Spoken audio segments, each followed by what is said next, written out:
Hello student, LBT study channel পক্ষ থেকে সবাইকে স্বাগত জানাই। আজকের ভিডিওতে প্রথম পর্যায়ক্রমিক মূল্যায়ন পত্র 2026-এ পঞ্চম শ্রেণী বাংলা বিষয় নিয়ে কেমন ধরনের প্রশ্ন আসতে পারে তোমাদেরই সুবিধার্থের জন্য আজকের এই ভিডিওতে এনবিপি মডেল কোশ্চেন পেপার সম্পূর্ণ উত্তর সহ বিস্তারিত ডিসকাস করা হবে। তাই প্রত্যেকে ভিডিওটা প্রথম থেকে শেষ পর্যন্ত দেখবে এবং তোমাদের বন্ধুদের কাছে ভিডিওটি অবশ্যই শেয়ার করে দেবে। তোমরা শেয়ার করলে তোমাদের দ্বারা তারা কিছুটা উপকৃত হবে। পূর্ণমান 20 এবং সময় থাকবে 40 মিনিটে।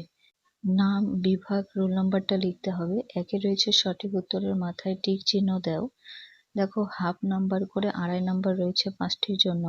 একের কথায় হাবু ও তার দাদাদের পোষা মোট পশু পাখির সংখ্যা কত ছিল? 175, 150 না 170 না 25টি সংখ্যা ছিল 175।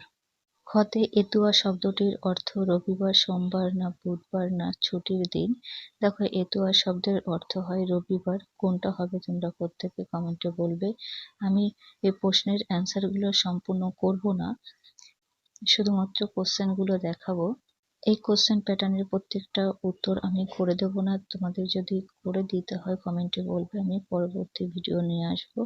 শুধু কোশ্চেনগুলো তোমাদের দেখিয়ে দিচ্ছি। গতে ডুলং সৌপর্ণ রেখা নামগুলি পাহাড়ের, ঝর্ণা না নদীর গাছের? হবে নদের।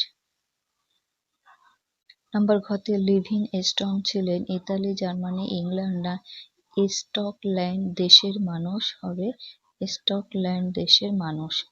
হোমতে জুড়ি গাড়ি ঘোড়ার টানা না হাতির টানা না যন্ত্রচালিত গরুতে টানা গাড়ি? এটা হবে ঘোড়ার টানার গাড়ি। 2 দাগে শূন্যস্থান পূরণ করো। এখানে হাফ নাম্বার করে দেখো 5টি করলে 2.5 নাম্বার। 2 এর কথে ছেলেবেলা গল্প দুপুর বেলাটা ছিল ড্যাশ সন্ন্যাসীর বিভাগী হওয়ার সময়? উত্তরটা কি হবে প্রত্যেকে করে নেবে। আমি বলছি এই কোশ্চেন প্যাটার্নের উত্তর আমি করে দেব না, যদি করতে হয় কমেন্টে বলবে, আমি পরবর্তী ভিডিওতে কোশ্চেনের উত্তরগুলো করে দেব। খতে কুট যুক্ত ঝটিকা? উত্তরটা দেখবে গতে জোয়ানদের ড্যাশ রাখার খালি জায়গা ছিল? ঘতে এতুয়ার দাদু বলে এক সময় এটা ছিল ড্যাশ গ্রাম। ওমতে কাঁদিলে ড্যাশ খোকা রাখা তারে ভার। 3 দাগে ক্রিয়াপদের নিচে দাগ দাও। এখানে দেখো হাফ নাম্বার করে 4টি করলে 2 নম্বর থাকছে। 3 এর ঘতে সেখানে বুনো হাঁসটা রইল। তাহলে এখানে ক্রিয়াপদ কোনটি সেটাই দাগ দিতে হবে। ঘতে ভগবানকেই ডাকি। গতে দেশে ফিরে ওরা বাসা বাঁধবে। ঘতে রয়েছে ডাক ছেড়ে সে ডাকছে রে। তাহলে এখানে ক্রিয়াগুলো প্রত্যেকে করে নেবে।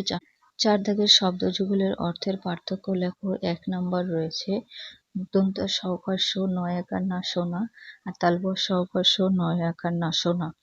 5 দাগে এলোমেলো বর্ণগুলি সাজিয়ে অর্থপূর্ণ শব্দ তৈরি করো। এখানে হাফ নাম্বার করে। এটা সম্ভবত তোমার কয়ে সাজালে হবে সুবর্ণ রেখা, ক্ষয়ে এটা কি হবে দেখে নেবে। 6 দাগে সন্ধি বিচ্ছেদ করো। হাফ নাম্বার করে রয়েছে দিগন্ত সন্ধি বিচ্ছেদ করবে এবং বিচ্ছেদ দিয়ে সন্ধি বিচ্ছেদ হবে। 7 দাগে বিপরীত শব্দ লেখো।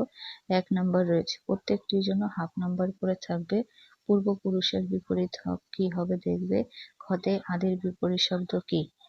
তারপরে রয়েছে বাক্য রচনা করো। 1 নাম্বার জঙ্গল দিয়ে বাক্য রচনা করতে হবে। 9 দাগে নিচের প্রশ্নগুলির উত্তর দাও। এখানে 4টির জন্য 4 নাম্বার। 9 এর কথে আছে গল্প বুড়ো ঝুড়িতে কিসের দ্বার রয়েছে? ঘতে এতোয়া সব বিশ্বাস করে না। কোন কথায় এতোয়া বিশ্বাস করে না? উত্তরগুলো লিখে নেবে। গতে বিমলার অভিমান কবিতায় বিমলাকে সারাদিন যে যে কাজ করতে হয় তার মধ্যে 2টি কাজের উল্লেখ করো। ঘতে আমরা সবাই না ঘুমানোর দল, বক্তা কে? 10 দাগে নিচের প্রশ্নগুলির উত্তর দাও। 2 নম্বর বরাদ্দ থাকবে, 2টি করতে হবে। 4 নাম্বার রয়েছে এর জন্য। 10 এর কথে আছে ওরা বনজীবী মানুষ, বনের সন্তান। এখানে কাদের বনের সন্তান বলা হয়েছে? তার গরুকে যাতে বাঘে না খায় তাই কোনো দেবতার পুজো দেয় না। এর উত্তরটা করবে। হতে চেঁচিয়ে সে তার মুখ ব্যথা, কার মুখ ব্যথা হয়েছে, সে কেন চেঁচিয়ে মুখ ব্যথা করেছে। এই ছিল পঞ্চম শ্রেণী বাংলা বিষয়ের উপরে নমুনা সাজেশন। এগুলো তোমরা বাড়িতে প্র্যাকটিস করতে থাকো। আশা করি এর মধ্যে থেকে পরীক্ষায় কমন পেয়ে যাবে। আজকে যদি চ্যানেলে নতুন হয়ে থাকো, চ্যানেলটিকে সাবস্ক্রাইব করে পাশে থাকা বেল আইকনটি অন করে রেখো। পরবর্তী ভিডিওতে নেক্সট কোনো বিষয় নিয়ে আলোচনা করা হবে।